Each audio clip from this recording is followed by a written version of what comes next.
Do you want to remove the website link from Instagram profile? You can remove a website from your Insta bio with just a few simple steps. Before we begin, please like this video and subscribe to our channel. I've also included some helpful tools and apps in the description, so be sure to check them out. To remove a website link from your Instagram profile, first, open the Instagram app on your mobile device. Once you're on Instagram, go to your profile by tapping on your profile picture at the bottom right of the screen. Now, you are on your Instagram profile page.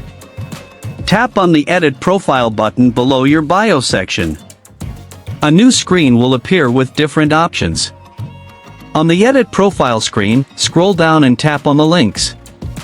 Here, you will see all the links you have added to your profile, including your website link. Find and tap on the website link you want to remove. Now, tap on the Remove Link button below your website name or link. A confirmation pop-up will appear. Tap on Remove to confirm your action. Your website link will now be removed from your Instagram bio, and it will no longer appear on your profile.